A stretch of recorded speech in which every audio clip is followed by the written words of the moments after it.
This is All Things Cancer, the podcast of the National Foundation for Cancer Research, hosted by NFCR's President and CEO, Dr. Sujuan Ba. Dr. Ba is a globally recognized cancer research advocate and visionary leader.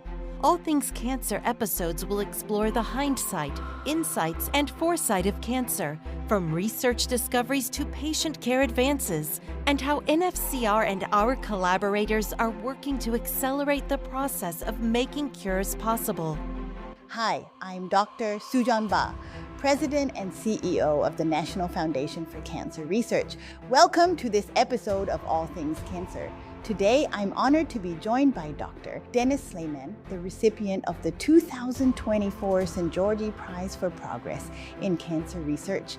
Dr. Slamon is a pioneer in the development of targeted therapies. He played an instrumental role for the development of HER2-targeted antibodies, from preclinical studies to proof of concept to the eventual US FDA approval of Herceptin. Since its approval in 1998, it has been used to treat nearly 3 million women with breast cancer worldwide as of today.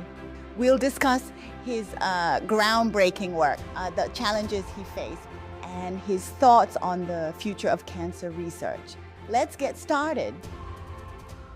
Dr. Slamon, congratulations on receiving the 2024 Szent-Györgyi Prize for Progress in Cancer Research. It's a real honor to be here.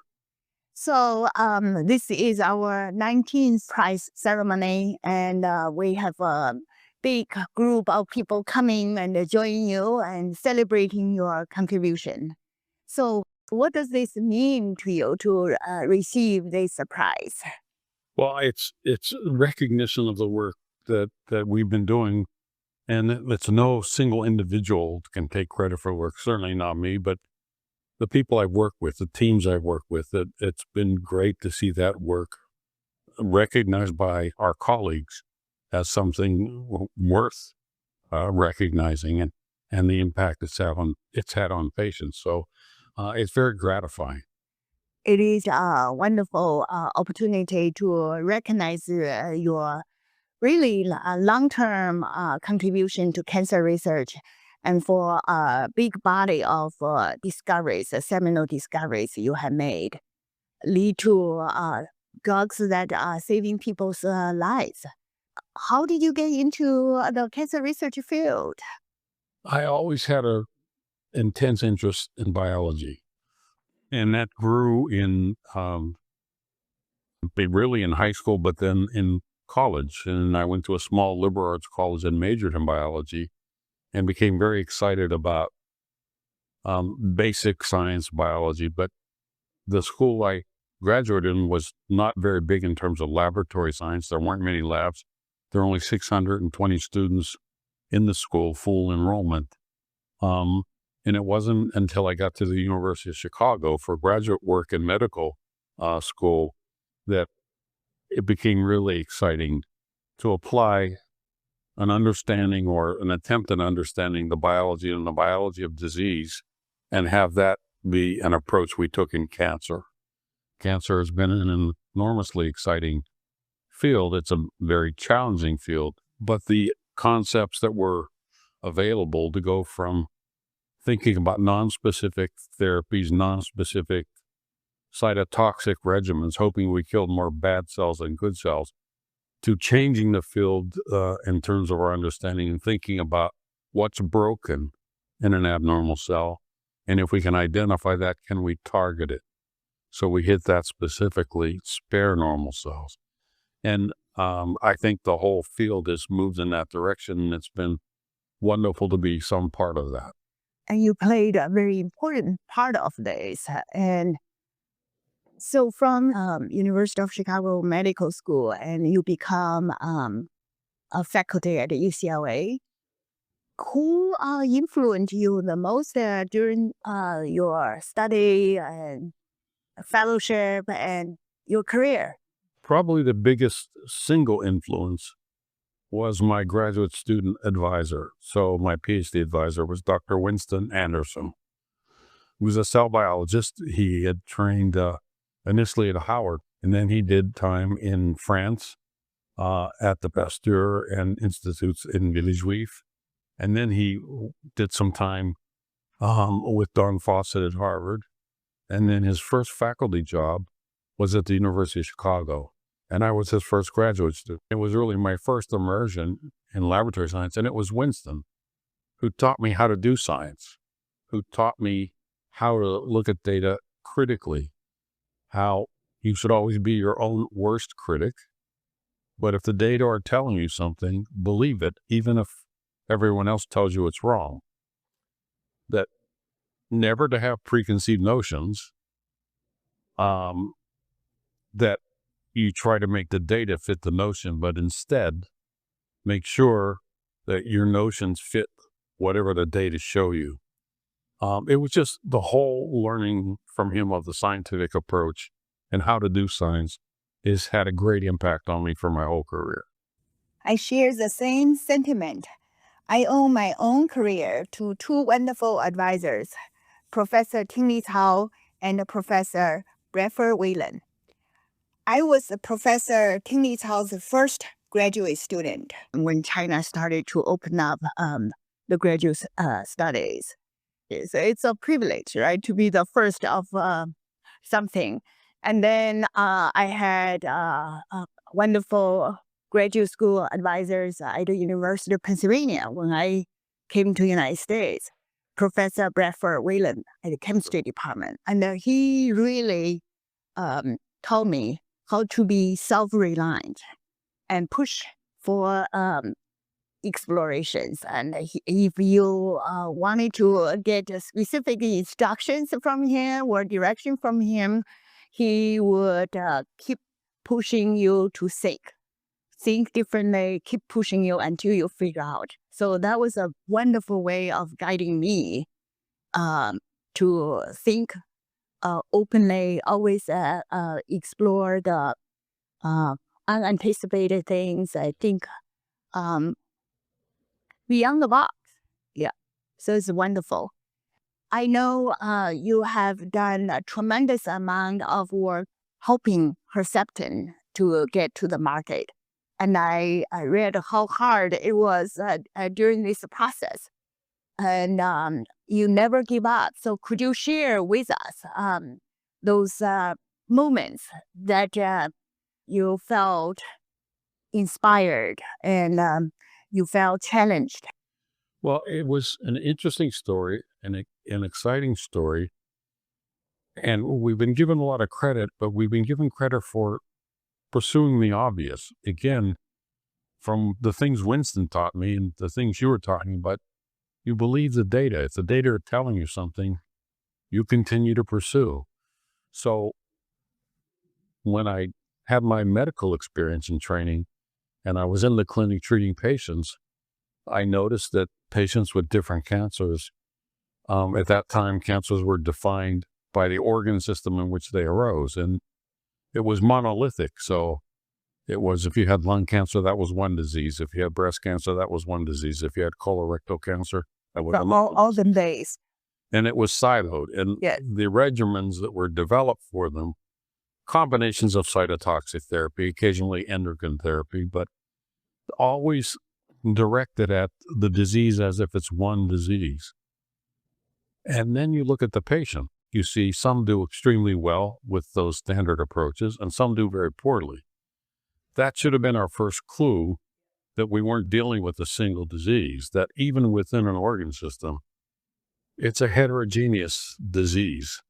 And there are several roads that convert a normal cell to a malignant cell. Depending on what path has been taken, that's what's broken, and that's what you should be approaching. So the one-size-fits-all approach doesn't work. And at that same time became an understanding about oncogenes. So as you began to understand that different cancers, even within the same organ, could follow different molecular pathways, what led you to start investigating the role of oncogenes specifically? Many prior Szent-Györgyi Prize winners have been pioneers in that field. And I learned from them that there were these genes that are not there. They're called oncogenes, but they're not conserved because they cause cancer. They're conserved because they regulate growth. And when they become altered, you have abnormal growth. And so that was very logical.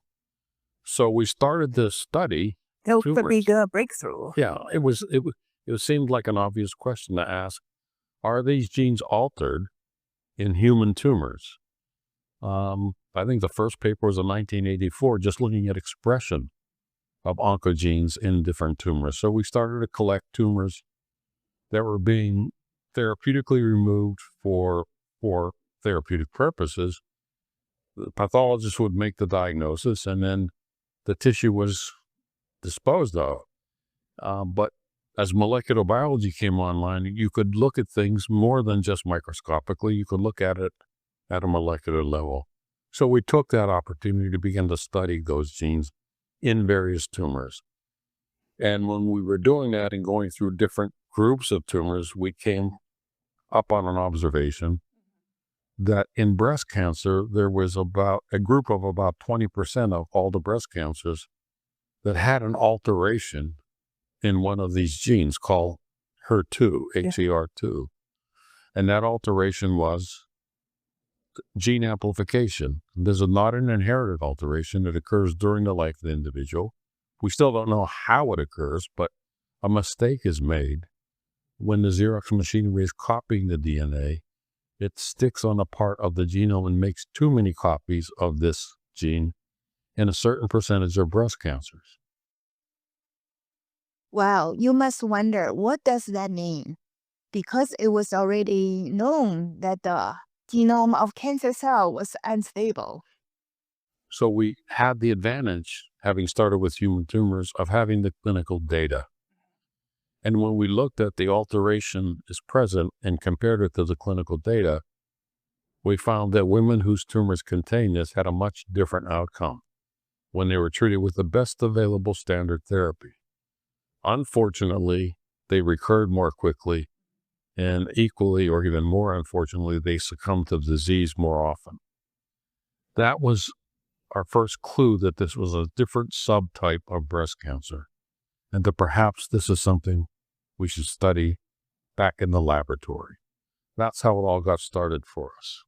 From that observation and going to the clinical trials, so that's a huge undertaking. And I heard you collaborated with Genentech, even though Genentech tried and wanted to give up, wanted to shut it down, and you were the champion and keep it alive.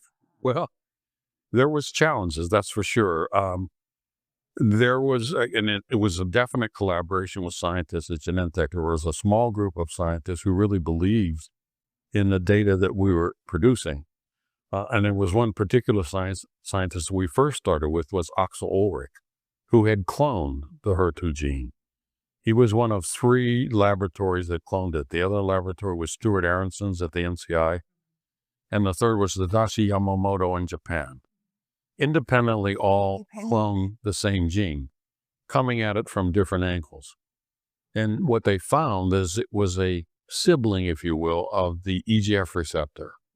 So it was a second member of a 4-member family that were these type 1 receptor tyrosine kinases. They sat like antenna on cells and received signals from outside, transduced them into the signal transduction pathway to stimulate cells along growth and differentiation. So they cause proliferation.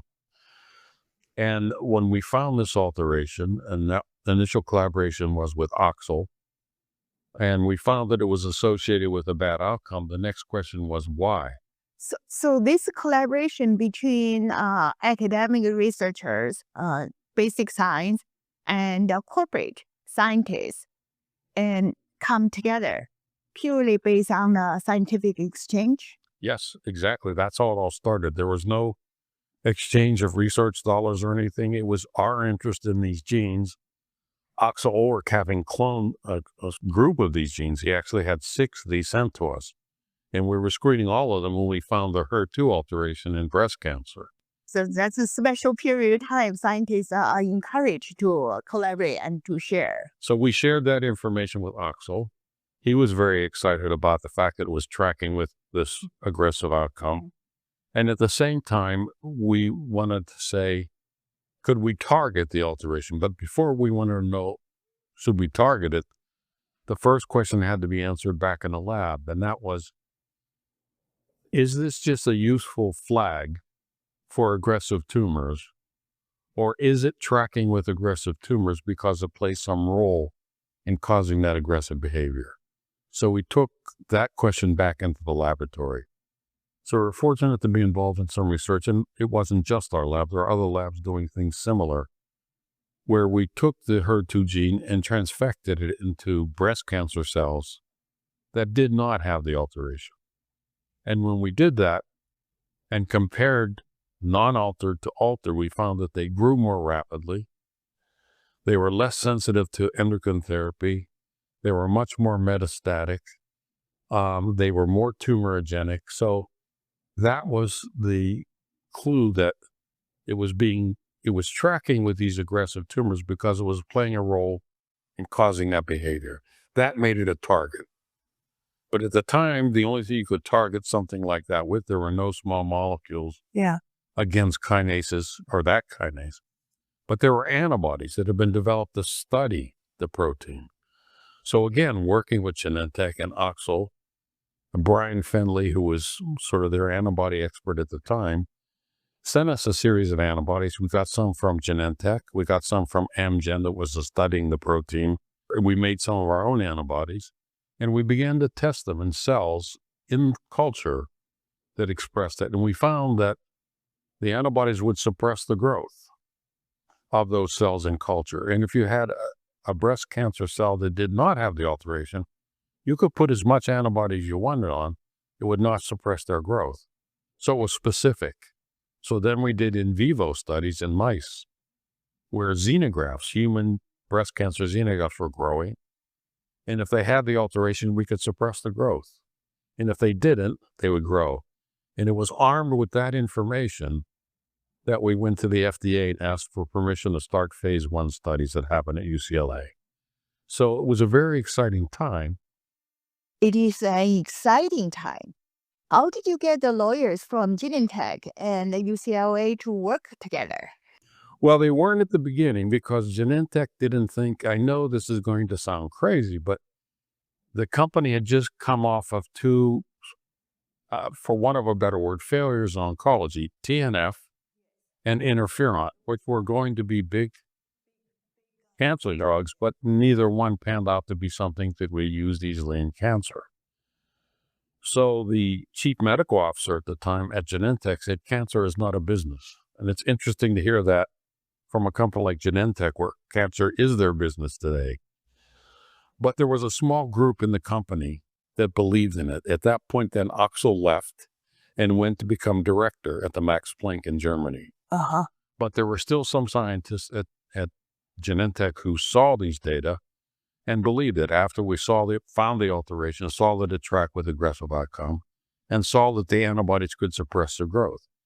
One of those scientists was Mike Shepard, and what we did in collaboration with him was keep the project alive in Genentech, even though it wasn't officially promoted within the company as a formal project. And that kept it going for the next couple of years till we developed more data that showed that it was specific and showed it worked. So having an internal champion like Dr. Shepard is critically important to keeping the project alive. Ultimately, a decision was made to take the mouse monoclonal antibody that we found was most active in suppressing growth and humanizing. Once it was humanized, we could start clinical trials in patients, although the first clinical trials were even done with the mouse antibody. Really? Yes. That's very unheard of. Well, at the time, there wasn't humanizing an antibody was in its infancy. I see. Now, the problem of giving a mouse antibody to a human is not that you hurt the human, but that humans recognize the mouse antibody as foreign, and they make an anti-antibody that by the third or fourth time you give the drug, it is removed from the system very quickly because it's recognized as a foreign protein. So the humanization of the antibody was critical, and that was done by Paul Carter and Len Presta. Both of them were at Genentech at the time.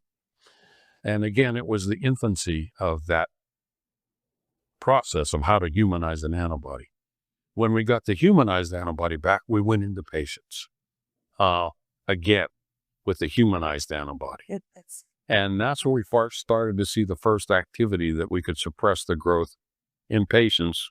So I bet you need to convince some of the patients early on to come on to this new unproven drug instead of using the traditional chemo. Yes. So that must be a challenge. That was a real challenge, and it was a real eye-opening experience, and it was a personal experience that made me realize that the participants in these clinical trials aren't subjects or just participants, but they're colleagues. Exactly. They were invested in answering the question as much as we were. Then they came from all over the country for the first phase 1 clinical trial. There was a group of about 22 women. They are unsung heroes. Yeah, start with doses less than we gave a mouse. Because this is a normal protein expressed in normal tissues, and the worry was, would we have consequences?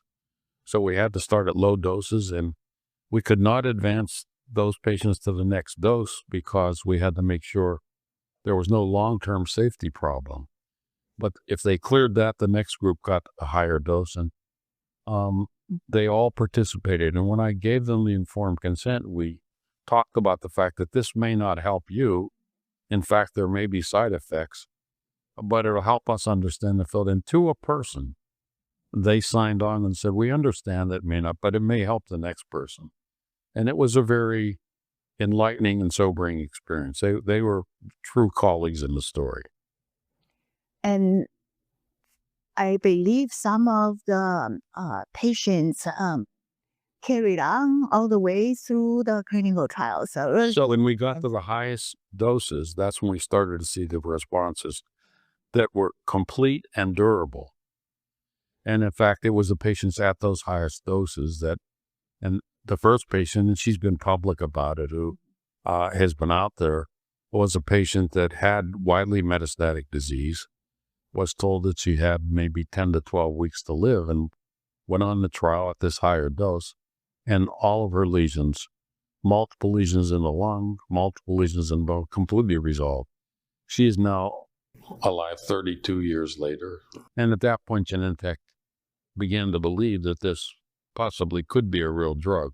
Can you imagine that at one point they were going to shut down? And I think that the patients that organized the campaign also demand to that it going, right? Once the phase 1 data became public and people knew there was a drug, there's a whole separate story that the advocates became involved. And one of the people who will be at the celebration today is Fran Visco, who led the National Breast Cancer Coalition. She's a real powerhouse, and she's the one that lobbied the White House and the government to increase funding in breast cancer research, became aware of the HER2 story, and also became involved with Genentech, pushing them to keep the program going forward. So it just shows that this any successful drug getting on the market, it has to be the true collaboration, scientists, absolutely, corporate, patients, and patient advocates. As I said, it's not one person that does this. This is a good testament for that journey. And now Herceptin has been on the market for a long time, saved millions of people. We started to see more and more drugs are developed based on that initial observation of HER2 gene. And you see so many ADCs now. I think the last count is about 100 ADCs targeting different targets. Exactly. And there are multiple that are targeting HER2, maybe 4 or 5, 2 of which have already been approved.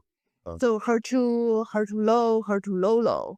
But those drugs are not utilized extensively. What do you think is the issue? I think the issue in many areas in terms of why they're not used could be cost. These drugs are enormously expensive. And then the safety profile has changed to some degree. The initial HER2 antibody was the antibody by itself, and it could be given alone or be given with chemotherapy. And it's been approved in both settings. The initial approval of the drug, but the 25th anniversary was last year. So it's been around for 25 years. It was first approved in metastatic breast cancer in 1998, and then in 2005, it was approved in early breast cancer. And now there are more than 3 million women globally who've been treated with the antibody. But there are newer antibodies, Herceptin itself, that has a cytotoxic attached to it, an ADC, an antibody drug conjugate. And they have now started to use the kinds of conjugates that could hit even HER2 low. Well, the problem is this gene and the protein is expressed in normal tissue. So if you begin to go after HER2 low and develop the antibody, you're going to get more safety signals. The initial antibody was very forgiving for safety. I see. The ADCs have gotten more liabilities, but they're very effective.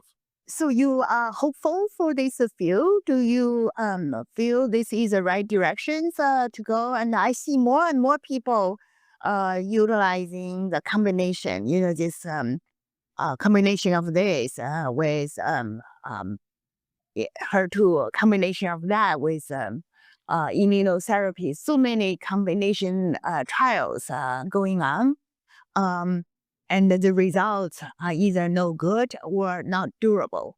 What are your thoughts on this? So there's no question that some of these combination strategies make a lot of sense. And putting together the right combination of targeted therapy, or even targeted therapy with some of the standard approved therapies, can be very effective. And we're still learning how to do that and do that well. So you're absolutely right that this combination approach is really going forward in a big way. We're learning how to use the immune system and activate the immune system. Antibody therapies themselves, using the antibody as a therapeutic, using it as a drug, and then making bispecific antibodies. Yeah, and trispecific antibodies, altering the T cells in a repertoire of the T cells and CAR Ts to direct them to be better engineered so they can attack the cancer. All that field is exploded now. And again, prior Szent-Györgyi Prize winners have been involved in some of that, like Jim Ellis. So it's an exciting time. There's a lot that's going on in a very positive way. Yeah, I just feel we need to do better science before we do more and more combination therapies. Yeah, it shouldn't be just let's throw this combination against the wall and see if it works. It should be based on true science. Yeah. Yes. And another thing is the target therapy you mentioned in certain cases are so effective, but the utilization of that is less than 40% in US and even worse in other parts of the world.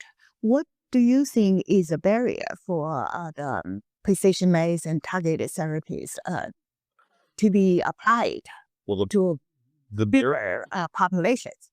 The barriers for applying it to bigger populations are 1, cost, 2, the effectiveness, the degree of impact, how much you change outcome should be significant enough that it supports the cost of the drug. I see. So frequently something will be approved because it was statistically significant, the difference, but is it clinically significant? Does it make a big enough impact?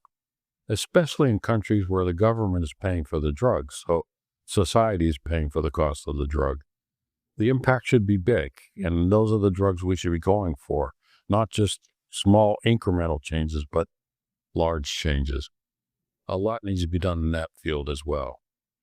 And, we are giving patients a fifth line of therapies. What do you think we should do to actually try to stop cancer early. And do you think there is any science-based early detection, early intervention that we should focus more now that we have so many therapies in the toolbox already? So you're asking a great question, and the earlier that we can diagnose, and in fact, if we can prevent the disease, understanding prevention strategies would be ideal. But in absence of that, thinking about how early you can diagnose things.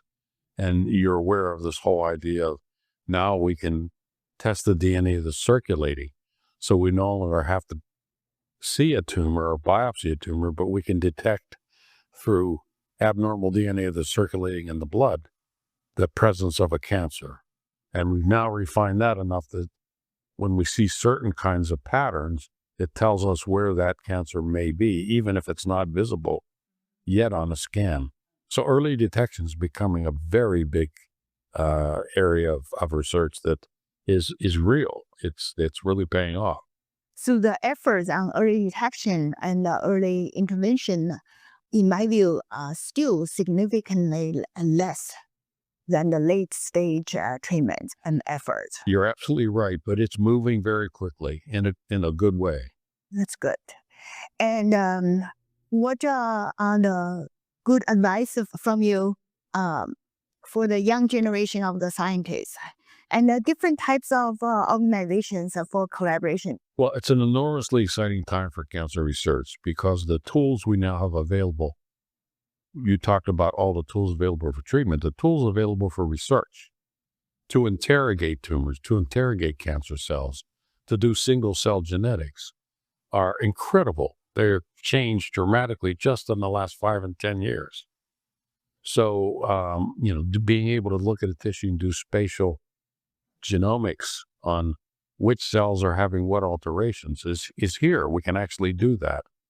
So it's an exciting time for new investigators starting in this field to learn how to apply those tools and ask and answer even more questions and develop more information that we can improve what we're doing today, even beyond the targeted therapies we currently have. So what do you think is on the horizon for the next breakthrough? Oh, I think an understanding of the microbiome and how the impact of the microbiome might impact what's going on inside the patient is an exciting area of research. Really understanding potential prevention strategies based on what is causing the genetic alterations that occur. As you know, all cancer is genetic, but only a minority are inherited. Most are genetic alterations that occur after someone's born in specific tissues. And even if you live a perfect life, every time a cell divides, a mistake can be made. And if it's made in the critical genes that regulate growth, you can be off to the races with a cancer. So understanding what makes those changes happen and how to better avoid that, I think could really open up the field of prevention. Wonderful. Thank you very much, Dr. Slamon. Thank you. Once again, congratulations. Thank you. It's wonderful to have this opportunity to hear your story, hear your challenges, and share your future views. Thank you for having me. Thank you for joining us for this month's edition of All Things Cancer. Please subscribe so you don't miss future episodes. Learn more about how NFCR is working every day with the cancer research community to make cures possible at nfcr.org. You can also reach us on our call line at 800-321-CURE.